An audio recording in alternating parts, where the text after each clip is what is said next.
Please like, comment, share, and subscribe, and don't forget to hit the notification bell. EPP4 Industrial Arts Matatag Curriculum 1. Mga kasangkapan at materyales sa pagguhit. 2. Basic sketching, outlining at shading.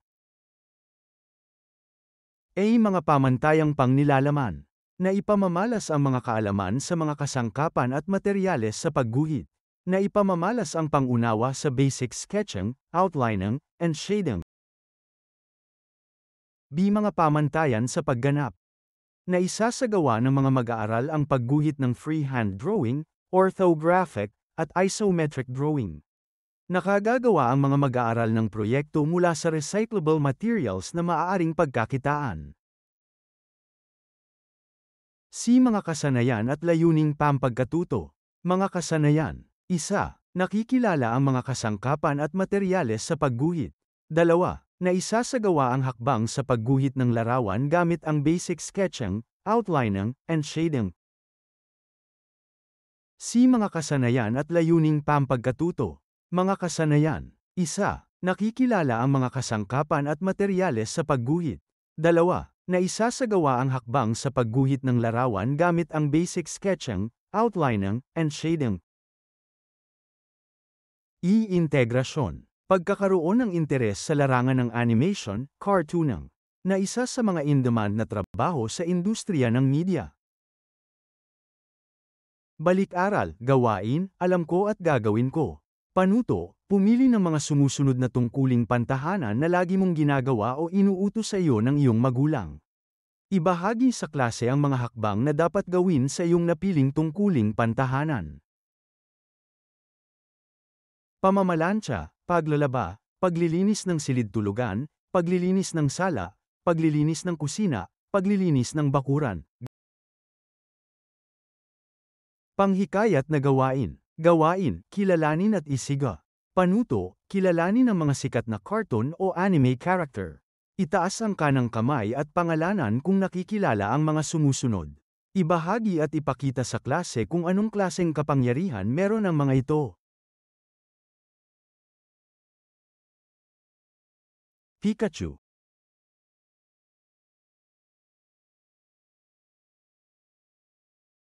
Naruto.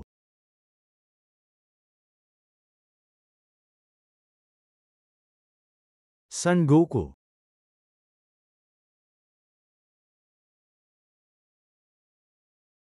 Superman.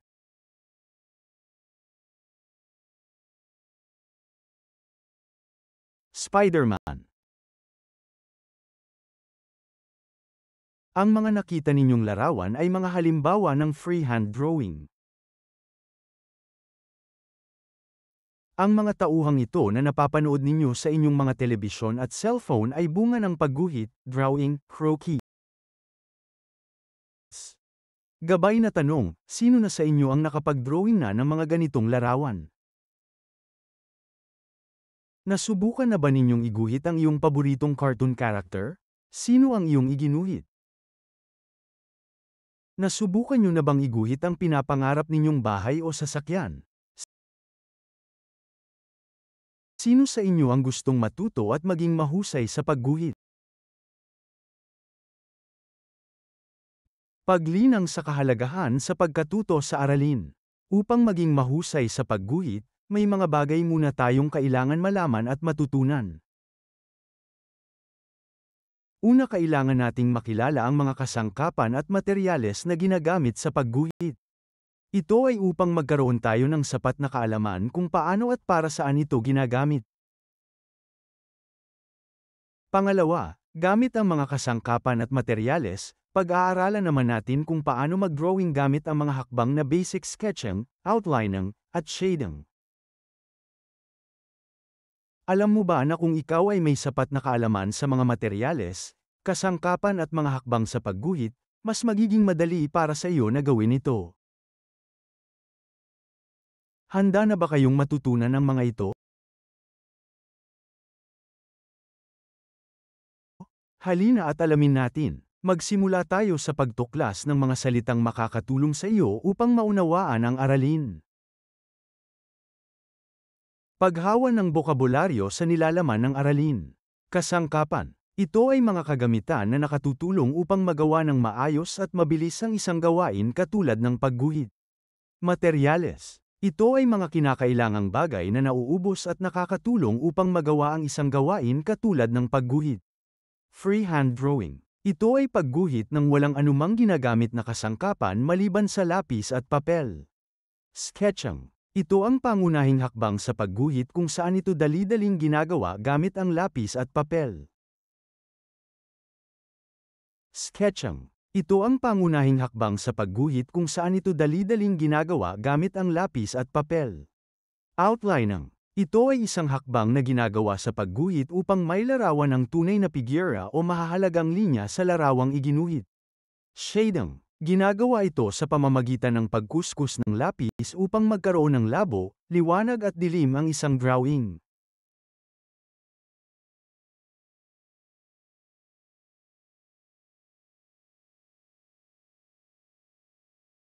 Kaugnay na paksa isa, mga kasangkapan at materyales sa pagguhit. Pagproseso ng pag-unawa. Pagmasdan ang larawan. Nakikilala mo ba ang mga nasa larawan? Pangalanan mo nga ang mga materyales at kagamitan na iyong nakikilala.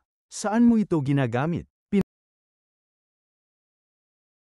Pinatnubayang pagsasanay. Mga kasangkapan sa pagguhit. Drawing board. Dito inilalapat ang drawing paper. Ito ay yari sa kahoy na karaniwang may sukat na 16x24 na pulgada. Ito may makinis na ibabaw at diretso ang apat na gilid nito. Ruler. Ito ay ginagamit na panukat at gabay upang makagawa ng tuwid na linya. Triangle. Ginagamit ito sa paggawa ng anggulo, patayo, at polihis na linya. May dalawang uri ng triangle. 45 by 45 triangle. Ito ay may isang 70 anggulo at dalawang 45 anggulo. 30 by 60 triangle. Ito ay may 30-60 at 70 degreeng anggulo. T-square. Ito ay binubuo ng dalawang bahaging magkadugtong. Ito ay ang head at blade na ginagamit bilang gabay sa pagguhit ng mga linyang pahiga. Ito rin ay maaring gamitin bilang gabay sa paggamit ng triangle. Protractor. Ito ay ginagamit sa pagkuha ng mga anggulong hindi masusukat ng alinmang triangulo. Ito ay binubuo ng iba't ibang anggulo mula 0 hanggang 180. Compass. Ito ay ginagamit upang makagawa ng mga hugis bilog at arko. Ito ay binubuo ng lapis at bahaging matulis. Divider. Ito ay ginagamit sa paglilipat ng sukat at paghahati-hati ng linya. Hindi ito katulad ng compass na lapis ang isang bahagi. Ito ay binubuo ng dalawang matulis na bahagi. French curve. Ito ay ginagamit upang makagawa ng kurbang linya. Ito maaring gawa sa kahoy, plastik, o metal. Lapis. Ito ang pangunahing materyales upang makagawa ng drawing. Ito ay may iba't ibang grado mula 6H na pinakampusyaw hanggang 8B na pinakamaitim ang sulat. Ang HB ang karaniwang ginagamit sa pagguhit. Papel. Dito iginuguhit ang mga nais na larawan. Ito ay inilalapat sa drawing board upang maging maayos ang pag-drawing. Masking tape. Ito ay pandikit na gawa sa papel. Ginagamit ito upang maidikit ang papel sa drawing board. Pambura. Ito ay ginagamit upang mabura ang mga hindi nais na guhit ng lapis. Paglalapat at pag-uugnay. Gawain. Quiz B. Mga materyales na kailangan. 1/4 illustration board. Isang pirasong chalk. Tissue paper. Pambura. Mechanics. Ang inyong guro ay magpapakita ng kasangkapan at materyales sa pagguhit. Ang bawat grupo ay mag-uunahan sa pagsulat ng pangalan ng kasangkapan o materyales na ipinakita. Ito ay isusulat sa likod ng illustration board gamit ang chalk. Pagkatapos may sulat ang sagot, tatayo ang isa sa inyong grupo at itataas ang illustration board. Sa pagkakataong ito hindi na pwedeng ibaba ang illustration board. Ang unang grupong nakapagtaas ng tamang sagot ay makakakuha ng pinakamataas na puntos. Ang pangalawang grupo na nakapagtaas ng tamang sagot ay makakakuha ng pangalawa sa pingkamataas na puntos. At ang pangatlong grupo na nakapagtaas ng tamang sagot ay makakakuha ng pangatlo sa pingkamataas na puntos. Ang sagot na may maling especially ilang ay maling sagot.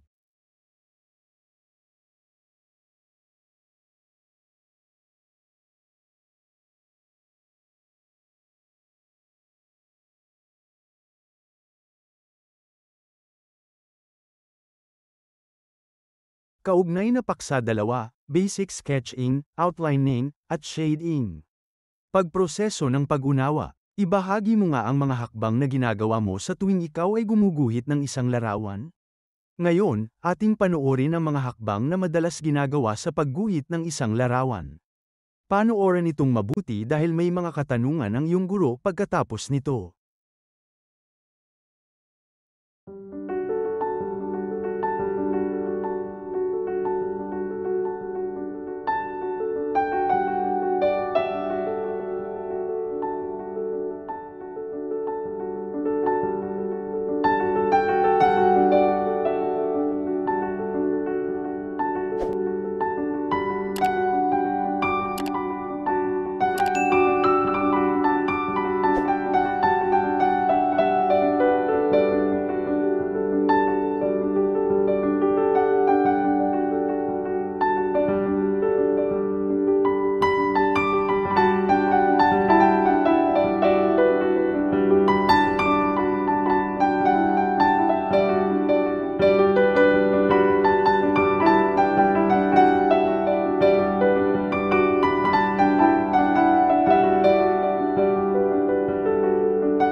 Base sa napanood na video, ano-ano ang mga nakita mong hakbang na ginawa upang magawa ang larawan?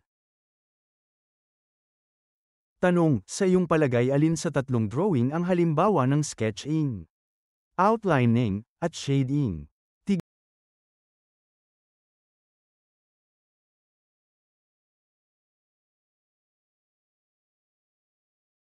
Tingnan natin kung tama ang inyong mga sagot. Talakayin natin ang mga hakbang sa pagguhit ng larawan. Pinatnubayang pagsasanay. Mga hakbang sa pagguhit ng larawan. Basic sketching. Ito ay simple at madali-daling at magaan na pagguhit gamit ang lapis at papel. Sa hakbang na ito, maaaring gumamit ng mga gabay na linya upang maging madali ang pagguhit. Mga dapat tandaan sa basic sketching. Hawakan ang lapis ng komportable o katamtamang taas at posisyon. Huwag itong hawakan malapit sa dulong panulat. Hawakan ang lapis ng katamtaman, hindi mahigpit at hindi rin maluwag. Hawakan ang lapis patayo sa direksyon ng linyang nais iguhit. Gumuhit mula sa balikat para makontrol ang paggalaw ng pulso. Mga hakbang sa pagbuo ng sketch. Paggawa ng mga gabay na hugis o linya. Magaan na iguhit ang mga gabay na hugis at linya. Paghuhulma ng figura. Ito ay ginagawa sa pamamagitan ng pagguhit ng mga linya ng paulit-ulit hanggang sa makuha ang tamang figura ng larawan. Pagbuo ng figura. Ito ay ang pagpapaangat ng mga linya na tumutugma sa tamang figura. Outlining. Ito ay ang pagguhit ng mas makapal na linya sa drawing upang makita ang tunay na figura o ang importanteng linya sa larawan. Shading. Ginagawa ito sa pamamagitan ng pagkuskus ng lapis upang magkaroon ng labo, liwanag at dilim ang isang drawing. Sa pamamagitan nito nagiging maganda at magkakaroon ng buhay ang isang drawing. Iba't ibang uri ng shading. Hatching. Ito ay ginagamitan ng mga linyang iginuhit patungo sa iisang direksyon. Cross-hatching. Ito ay gumagamit ng linyang iginuguhit na nagkrukros sa bawat isa. Stippling. Ito ay ginagamitan ng maliliit na tuldok upang makabuo ng mas madilim na parte ng isang imahe. Blending, smudging. Ito ay mabilis na isinasagawa na parang gumagawa ng check ng paulit-ulit sa isang espasyo para kumapal o dumilim.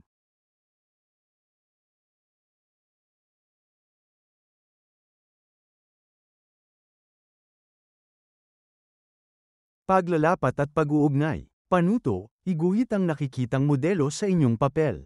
Gawin ang mga hakbang na sketching, outlining, at shading sa pagguhit. Gamitin ang blending bilang shading sa iyong drawing. Pumili ng isang larawan na nais mong iguhit.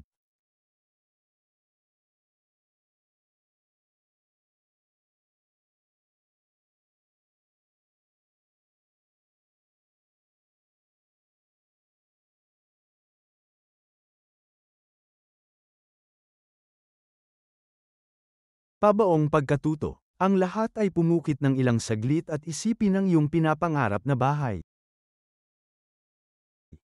Mga katanungan. Kung bibigyan ka ng pagkakataon na iguhit ang iyong pinapangarap na bahay, ano-ano ang mga kasangkapan at materyales sa pagguhit ang kailangan mo?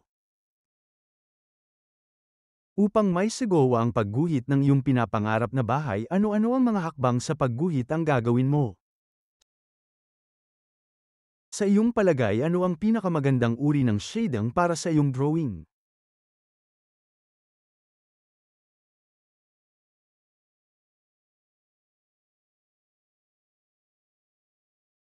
Gagawa mo ba? Gusto mo bang pagyamanin ang iyong natutunan sa pagguhit? Kilalanin ang mga sumusunod na larawan ng mga kasangkapan at materyales sa pagguhit. Pangalanan ang mga kasangkapan at materyales. Tukuyin kung ang mga sumusunod ay sketching, outlining, o shading. Isulat ang iyong sagot sa tabi ng numero. Iguhit sa loob ng bilog ang mga sumusunod na shading. Hanggang sa muli at maraming salamat sa panunood.